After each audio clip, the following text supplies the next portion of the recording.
আসসালামু আলাইকুম। আজ নিউজ থাকছে অপু বিশ্বাসের উপর। ঢাকাই ছবির নায়িকা অপু বিশ্বাস আজ সকালে কলকাতা গেছেন। হঠাৎ কেন কলকাতা গেলেন অপু, কারণই বা কি? এই সূত্র ধরেই কথা হয় অপু বিশ্বাসের সঙ্গে। তিনি জানিয়েছেন তার কলকাতা গমনের উদ্দেশ্য। অপু বিশ্বাস বলেন, কলকাতায় গতকাল থেকে শুরু হয়েছে বাংলাদেশ চলচ্চিত্র উৎসব। সেখানে আমার রাজনীতি ছবিটি প্রদর্শিত হবে। এছাড়া কলকাতায় নতুন কয়েকটি প্রজেক্টে কাজ করার বিষয়ে মিটিং রয়েছে। এই হলো কলকাতা যাওয়ার কারণ। এরপর 19শে ফেব্রুয়ারি ঢাকায় ফিরব। বাংলাদেশের রাজনীতি ছবিটি এবার দেখার সুযোগ পাবেন কলকাতার দর্শকরা। এদিকে আয়োজকদের আমন্ত্রণে শনিবার ঢাকা ছেড়েছেন অপু বিশ্বাস। এ প্রসঙ্গে অপু বিশ্বাস বলেন, বাংলাদেশ চলচ্চিত্র উৎসবে আমাকে আমন্ত্রণ করার জন্য আয়োজকদের ধন্যবাদ। বাংলাদেশে ও কলকাতার মধ্যে একটা সম্পর্ক গড়ে উঠেছে। আমরা উভয়ই বাংলা ভাষায় কথা বলি। এই উৎসবের মধ্য দিয়ে আমাদের দেশের চলচ্চিত্র সম্পর্কে জানার সুযোগ পাচ্ছেন কলকাতার দর্শকরা।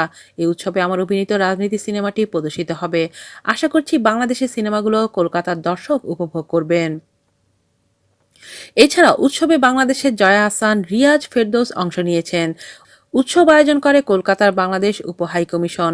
সহযোগিতা করেছে বাংলাদেশের তথ্য মন্ত্রণালয়। উৎসবে বাংলাদেশের 23টি ছবির প্রদর্শনী হচ্ছে। আজ এ পর্যন্তই। আল্লাহ হাফেজ।